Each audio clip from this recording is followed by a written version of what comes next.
Now, I don't know about you guys, but as a designated young person in my family, I'm always getting asked to make invites for all sorts of events, birthday parties, Halloween parties, weddings, barbecues, all types of things. And you know what doesn't really bother me because I can make an invite super easy and super quick in Adobe Express. It takes me probably less than 5 minutes to do it. All I need is, the information. And I just pop it right in there and I send it out. And it is so much faster than having to handwrite everything out, put the address, and then send it out in the mail. When you can just download it and then send it through text or email if you're still in that era. I'm gonna show you how you can make any invite you want in Adobe Express, and let's get into it now. Now, this is what my friend sent me through text. And so I have to turn this into this. And I'm gonna show you how I got there. Never mind. So this is what the Adobe Express webpage looks like after you've logged in.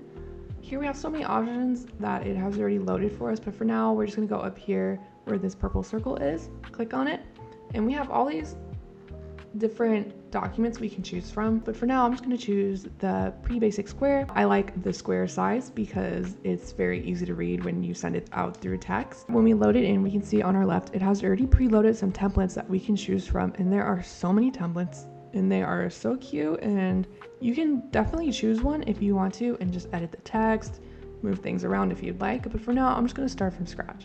First things first, I am just going to rename my file up here to the upper left. Just going to click on that, rename it, and now that I've already named it, we can go ahead and get started.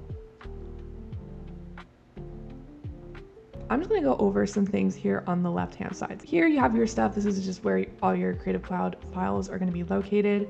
Here you can upload your own images or audio or video if you'd like. This is where you're going to find your templates. This is where your media is, where your photos, videos, audio. Here you can add your text.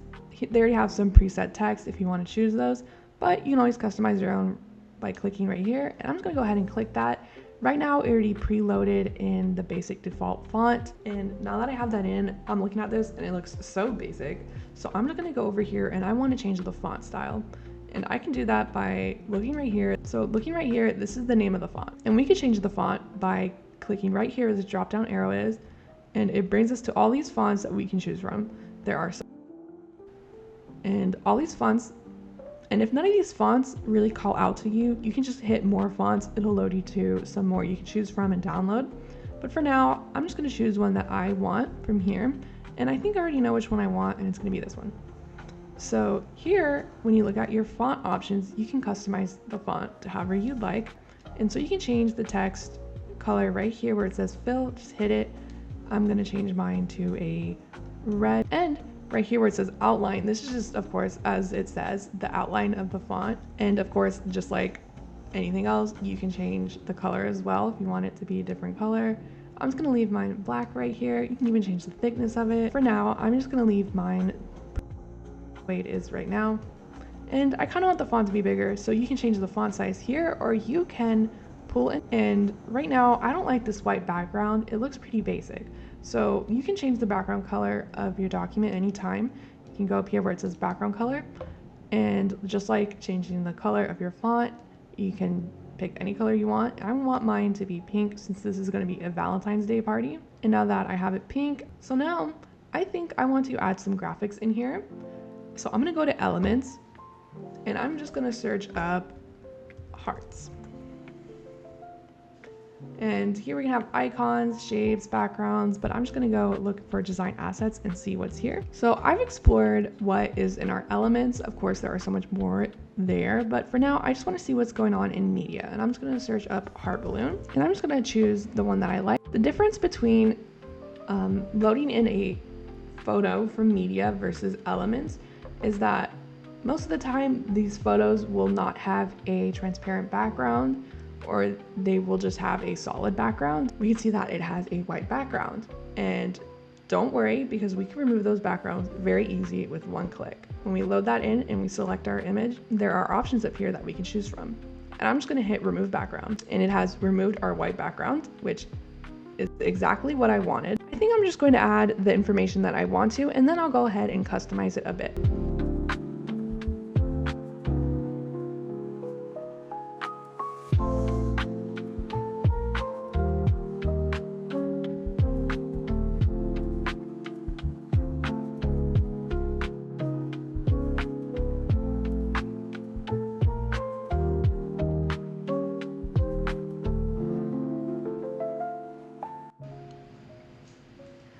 Now, as I'm editing this text, I just want to show you guys a real quick trick. Right here where this arrow and lines are, this is called text spacing. When I click on this, we have letter spacing and line spacing. So letter spacing, you can slide it out and make the letters more spaced out if you want to.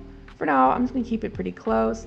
And this is where I want to change the space. This line spacing is the space between the sentences, and you can make it more far apart, or you can make it closer, which is exactly what I want. I want it to be a little bit closer, but if you make it too close, it'll overlap unless that's something you're looking for. Go ahead and do that, but I'm just gonna make mine just a tad bit closer. So far, I have all my information in there, and you know what? I think this is pretty good for now. I'm just gonna go send this to my friend and see if she likes it, and I can always come back and edit it if I want to. But to download this, all I need to go is to up here in the upper right corner, hit download. And we can choose what file format we want. I can just hit that one. It'll be downloading.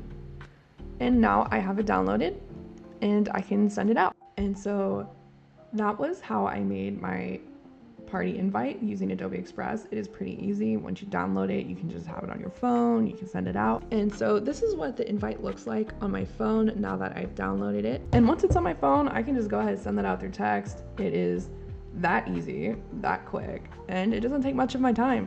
Pretty easy. And so hopefully you guys did learn something from that. If you have any questions, go ahead and leave a comment below. Otherwise, I'll catch you in the next video. Thanks for watching.